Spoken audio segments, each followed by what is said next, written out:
Hi guys, welcome back to the new video. स्वागत है आप सबका फिर से।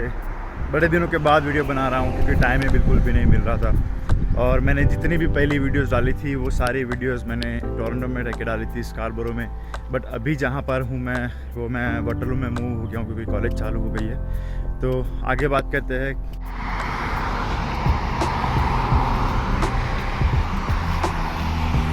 तो गाइस, आज की जो वीडियो है वो बड़ी इंटरेस्टिंग होने वाली है और इन्फॉर्मेटिव होने वाली है। आज की वीडियो में मैं बात करूंगा मेरी फर्स्ट इम्प्रेशन।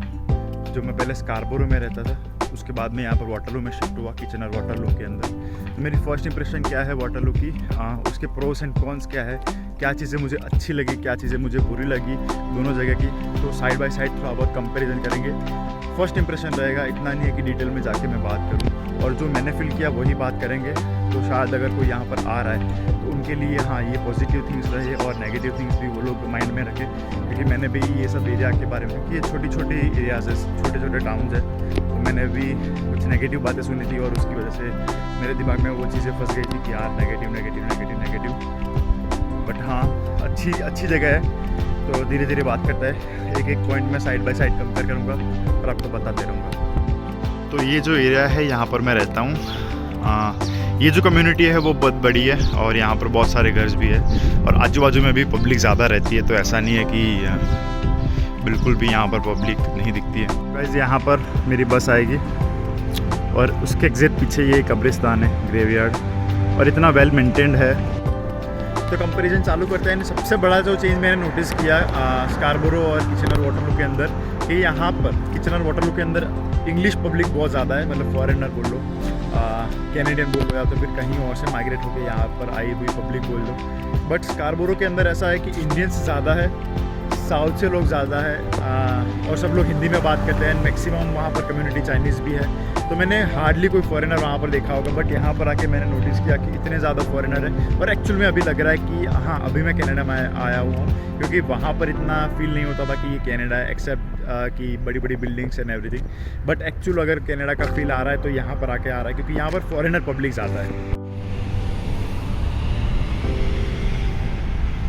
तो यहाँ पर किचनर में आके, वाटरलू के अंदर आके, मैंने एक बड़ा चीज़ और एक नोटिस किया कि यहाँ पर ये जैसे कि बस स्टैंड है, तो यहाँ पर बहुत सारी जगह पे ऐसा है कि ये जो बस स्टैंड का जो बॉक्स बनाया हुआ है वो खड़े रहने के लिए है ही नहीं। बस ऐसे खाली खंभा रहता है और बस नंबर लिखा होता है। तो अगर बहुत सारा विंड होता है तो फिर कभी कभी दिक्कत होती है। और वही चीज़ अगर स्कारबोरो में नोटिस करूँ मैं, तो वहाँ पर कितना भी छोटा स्टेशन क्यों ना हो, वहाँ पर हर जगह पे ऐसे बॉक्स बनाए हुए हैं जहाँ पर आप अंदर खड़े रह सकते हो।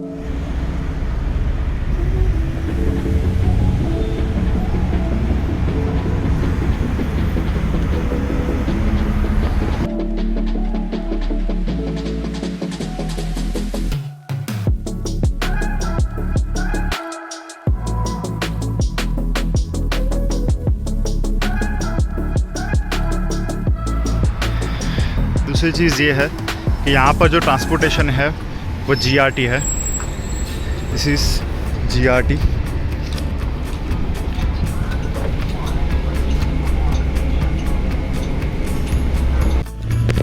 या सो मैं GRT का फुल फॉर्म बताना रह गया। ये यहाँ पर ग्रैंड रिवर ट्रांजिट है एंड टोरंटो के अंदर TTC है, मतलब टोरंटो ट्रांजिट कमीशन, ऐसा कुछ।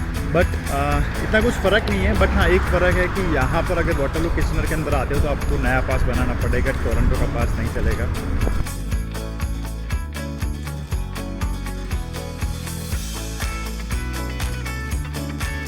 या so the third most difference मैंने नोटिस किया कि यहाँ पर जो कस्टमर सर्विस है, अगर GRT के अंदर, लोकल ट्रांसपोर्टेशन के अंदर भी आप चढ़ते हो तो वो लोग तुरंत ही ग्रेट करेंगे आपको। एंड उनका जो टैपिंग मशीन है वो तो चलो दोनों की जगह पे सेम है। बट यहाँ पर जो कॉइन डालने का है, यहाँ पर प्रॉपर कैलकुलेशन होता है। जैसे भी जितने भी कॉइन डाले वो सारे रुपए कैलकुलेट होंगे आपके। बट वहाँ पर कोई कैलकुलेशन का सीन नहीं है। और यहाँ पर जो ट्रांजिट के लिए जो चीट निकलेगी वो ऑटोमेटेड निकलेगी, सिस्टम जनरेटेड, जो 90 मिनट्स तक अलाउड होगी। एंड उसको अगर दूसरी बार यूज़ करना है तो आपको स्कैन करना पड़ेगा।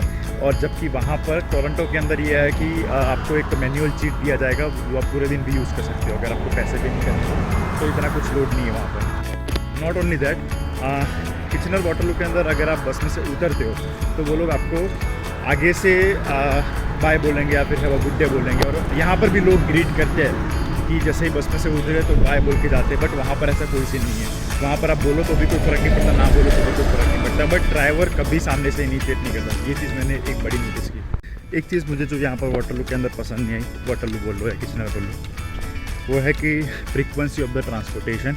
क्योंकि मुझे सारे लोगों ने बोला था कि यहाँ पर ट्रांसपोर्टेशन पुअर है। पुअर इतना तो नहीं बोलूँगा, but yes I am disappointed because मैं टोरंटो के अंदर जो ट्रांसपोर्टेशन यूज़ करता था तो कैसा था कि मतलब घर के बाहर ही तुरंत ही बस स्टॉप होते थे, या फिर 1-2 मिनट मैक्सिमम वॉक करना पड़ता था और तुरंत ही बस स्टॉप आ जाते थे। एंड वहाँ पर बस की फ्रीक्वेंसीज भी ज़्यादा थी, मतलब एवरी 5-10 मिनट्स, एवरी 5-7 मिनट्स एक बस थी। अगर आप एक मिस करते हो तुरंत दूसरी बस ले सकते हो। बट यहाँ पर ऐसा सीन है कि अगर आपने एक मिस कर दी तो 15-20 मिनट तक कोई आपको बस नहीं मिलेगी, नेक्स्ट बस। एंड सेम चीज़ नेक्स्ट के ट्रांजिट के अंदर होगा। और यहाँ पर घर से मिनिमम 5 to 8 मिनट्स या फिर 5 to 10 मिनट्स चलना पड़ता है, उसके बाद बस आती है। इवन वर्क प्लेस पे भी 5 से 7 मिनट चलना पड़ता है, कभी कभी 15-20 मिनट चलना पड़ता है, उसके बाद बस आती है। सो ये कम्युनिटी है जहाँ पर मैं रहता हूँ, बड़ी कम्युनिटी है। सो एक और नेगेटिव पॉइंट जो मुझे अच्छा नहीं लगा यहाँ पर ट्रांसपोर्टेशन के अंदर, कि यहाँ पर 9 बजे के बाद बसेस की फ्रीक्वेंसी बहुत ज़्यादा कम हो जाती है। इवन 12 बजे के बाद तो बसेस बंद ही हो जाती है, यहाँ पर होती नहीं है। जबकि टोरंटो के अंदर 24/7 बस रहती है। हाँ, 12 बजे के बाद उसकी फ्रीक्वेंसी बड़ी कम हो जाती है, जैसे कि यहाँ पर है इतनी फ्रीक्वेंसी हो जाती है 15-20 मिनट, आधे घंटे के बाद बसेस आएगी एक करके, बट एटलीस्ट आती है, आप कहीं पर अटक नहीं जाओगे। बट यहाँ पर सीन ये है कि मैं 9 बजे जॉब से निकलता हूँ तो मुझे जनरली 2 बस लेनी पड़ती है जाते टाइम। दिन के टाइम जाता हूँ तो मैं 2 बस लेनी पड़ती है। इवन 7, 8, 9, 10 मिनट का वॉक है तो वो तो अलग ही है। बट मैं अगर रिटर्न में आता हूँ 9 बजे के बाद तो मैं ऑलमोस्ट 9:30 बजे तक घर पे पहुँचता हूँ। मतलब एक स्टॉप पे उतरता हूँ, वहाँ से मुझे एटलीस्ट 1 to 1.5 किलोमीटर या फिर 2 किलोमीटर चलना पड़ता है, डिपेंड करता है कि बस कहाँ से मिल रही है। तो वो बड़ी दिक्कत की बात है, क्योंकि पूरा दिन स्ट्रगल, फिर काम करो, ये करो, वो करो, फिर बस नहीं मिलती, वो भी डिफरेंट है चीज़ें यहाँ पर। एंड बस स्टॉप पे वेट करो, फिर उसके बाद भी 1-2 किलोमीटर चल के आओ। तो that is very difficult thing जो मुझे यहाँ पर आके नोटिस हुई।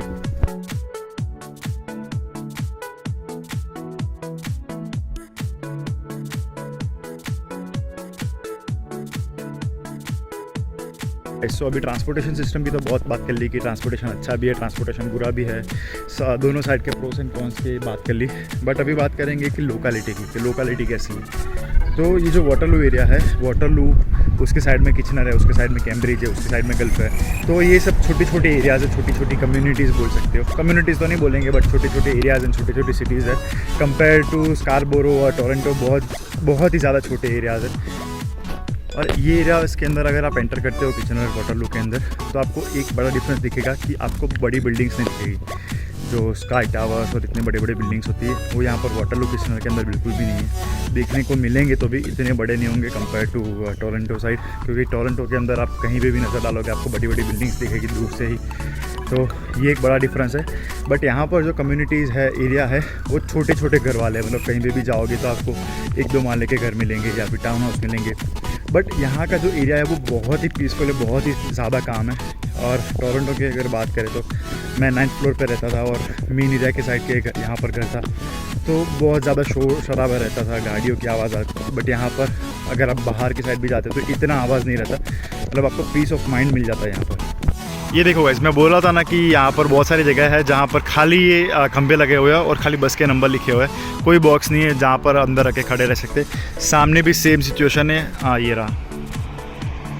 ओके, अल्ट्रा वाइड है, इसके लिए जूम नहीं होगा, बट मेरी फिंगर है वहाँ पर एग्जैक्ट एक बोर्ड है, वहाँ पर भी सेम सिचुएशन है, वहाँ पर कोई बॉक्स नहीं है। ये चीज़ चलो विंटर समर के अंदर कोई इश्यू नहीं होगा, बट अगर विंटर है और वहाँ पर ऊपर से विंडी है तो बहुत ज़्यादा दिक्कत होती है। और बॉक्स होना बहुत ज़रूरी है क्योंकि ठंड से बचाता है वो। और अभी वेदर की बात करें तो बहुत ही खूबसूरत वेदर, एकदम प्लेजेंट, अच्छा लग रहा है, इतनी गर्मी नहीं है और थोड़ा थोड़ा विंडी भी है, तो इट फील्स नाइस। और अभी आके पता चल रहा है कि यहाँ पर लोगों को समर क्यों पसंद है, क्योंकि इतना ठंडा रहता है ना। मुझे खुद को अभी समर अच्छा लग रहा है कि हाँ, समर के गुनगान गाऊँ क्योंकि यहाँ का वेदर ही ऐसा है। तो यस, मैं बोल रहा था ना कि यहाँ पर बड़े बड़े बिल्डिंग्स नहीं है। तो आप देखो, मैं अगर कैमरा घुमाऊँगा तो आपको बड़े बिल्डिंग्स दिखेंगे ही नहीं। अगर सेम चीज़ मैं यहाँ ये भी 5 फ्लोर का बिल्डिंग है, this is very much normal India के जैसा। बट अगर यही सेम चीज़ अगर मैं कोई भी एरिया में जाके स्कारबोरो के अंदर या फिर टोरंटो में अगर कैमरा घुमाता तो मेरे को बड़ी बड़ी बिल्डिंग्स क्लियरली दिखती कि yes they are skyscrapers और इतनी बड़ी बड़ी बिल्डिंग्स हैं। बट यहाँ पर ये चीज़ नहीं, बट मुझे कोई उससे इशू नहीं है क्योंकि उससे कोई अपॉर्चुनिटीज़ नहीं मिलने वाली। बट हाँ, ऐसा लगता है कि ओके यस कोई बड़ी सिटीज़ के अंदर है या तो फिर अच्छा लगता है, बट ऐसा कोई इशू नहीं होता उससे। ओके, तो मैक्सिमम चीज़ें मैंने कवर कर ली है कि यहाँ पर मुझे जो फर्स्ट डांस के अंदर चीज़ें लगी तो मैंने डिस्कस कर लिया है। बट एक पॉइंट रह गया है कि जॉब अपॉर्चुनिटीज़ कैसी यहाँ पर है स्टूडेंट लाइफ के अंदर। तो मैं आपको एक चीज़ दिखाना चाहूँगा कि यहाँ पर ये जो कम्युनिटीज़ होती है, तो यहाँ पर ये प्लाज़ा बोलता हूँ मैं, पर्टिकुलरली प्लाज़ा बोलता हूँ कि ऐसे एक जगह होती है वहाँ पर बहुत सारी शॉप्स होती है, कमर्शियल शॉप, चाहे खाने पीने की हो या तो फिर कुछ और हो, तो मैं उसको पर्टिकुलरली प्लाज़ा बोलता हूँ। यहाँ पर क्या बोलते हैं I have no idea about it. But अगर यहाँ का कंपैरिजन मैं टोरंटो में करूँ तो अगर यहाँ पर छोटा प्लाज़ा मान लीजिए कि यहाँ पर 5-10 शॉप्स होगी, तो वही सेम चीज़ अगर टोरंटो में मैं कंपैरिजन करने जाऊँ तो ऐसा छोटे प्लाज़ा होंगे, वहाँ पर भी इतनी सारी शॉप्स होगी कि आप बहुत अच्छे से एक्सप्लोर कर सकते हो और अपॉर्चुनिटीज़ आपको मिल सकती है। बट यहाँ पर अपॉर्चुनिटी रेट शायद थोड़ा कम हो सकता है, डिपेंड करता है कि आप कैसे बात करते हो, कैसे प्रेजेंट करते हो अपने आप को। बट हाँ, यहाँ पर ऐसे जो प्लाज़ा है जो बहुत ही ज़्यादा छोटे छोटे हैं, आपको थोड़ा एक्सप्लोर करना पड़ेगा। एक जगह पे रुके 5-10 शॉप से थोड़ा आगे गए 5-10 शॉप से ऐसे करके आपको जाना पड़ेगा थोड़ा लंबा। एक और चीज़ मैं बताना चाहूँगा, कंपैरिजन नहीं है ये, बट यहाँ पर मैं रहता हूँ वाटरलू के अंदर और मैं जाता हूँ जॉब करने के लिए किचनर में। मैं जहाँ पर काम करता हूँ वो पिज़्ज़ा शॉप है। पिज़्ज़ा शॉप की जो ओनर है, मैंने उनको बोला कि मैं वाटरलू से आता हूँ, तो वो शॉक्ड हो गए। मतलब शी वॉज शॉक कि तुम डायरेक्टली वाटरलू से आते हो, मतलब इतना दूर से। तो मतलब उनके लिए 20-25 मिनट का ट्रैवल बड़ा दूर माना जाता है। बट सेम चीज़ अगर स्कारबोरो में देखूँ तो एक एरिया स्कारबोरो से मान लो कि इटोबिकोक जाना है तो 1 से 1.5 घंटा मिनिमम आपको लगेगा, और वहाँ पर इतना डिस्टेंस ट्रैवल करना वेरी मच नॉर्मल। बट शायद यहाँ पर उनके लिए हो सकता है कि इतना सारा ट्रैवल, मतलब 20-25 मिनट तो मेरे को बस में लगता है मेरे घर से लेके वहाँ पर जाने तक। बट शायद ये डिस्टेंस उनके लिए बहुत ज़्यादा है। तो मैंने 1-2 और लोगों को भी बताया था कि मैं वाटरलू से किचनर जाता हूँ, तो वो भी शॉक हो गए कि यार वाटरलू से किचनर जाता हूँ। बट इतना डिस्टेंस नहीं यार, 25 मिनट्स इज़ नथिंग। क्योंकि यहाँ पर आए हैं तो फिर माइंडसेट लेके आना पड़ेगा कि ट्रैवल करना पड़ेगा, ट्रांसपोर्ट करना पड़ेगा, लंबा होगा ये है वो। बट मेरे लिए वो बहुत ही नॉर्मल है। बट यहाँ के लोगों के लिए, पर्टिकुलर जो लोकल्स है, फॉरेनर्स हैं, कैनेडियंस बोल दो, तो उनके लिए वो चीज़ वेरी मच नॉर्मल नहीं है। एक और चीज़ याद आ गई, सॉरी गाइस, जैसे जैसे याद आ रहा है, ट्रैवल कर रहा हूँ, समझ में आ रहा है कि हाँ ये चीज़ रही, ये चीज़ रही। तो अभी मैं बता रहा हूँ, यहाँ पर कॉफ़ी शॉप टिम हॉर्टन्स, जिसके बिना लोग मर जाते हैं, मतलब पागल हो जाते हैं कि कॉफ़ी नहीं मिली, कॉफ़ी नहीं मिली, कॉफ़ी नहीं मिली। तो यहाँ पर कॉफ़ी शॉप्स की फ्रीक्वेंसी भी बहुत ज़्यादा आउटलेट्स नहीं है। अगर है तो आपको थोड़ा बहुत ट्रैवल करना पड़ेगा, तो फिर बहुत करना पड़ेगा 10-15 मिनट का। क्योंकि मैंने मेरे घर से दिखा था तो वहाँ से 1-1.5 किलोमीटर या फिर 2 किलोमीटर का रास्ता दिखा रहा था कॉफ़ी शॉप के लिए, टिम हॉर्टन्स के लिए।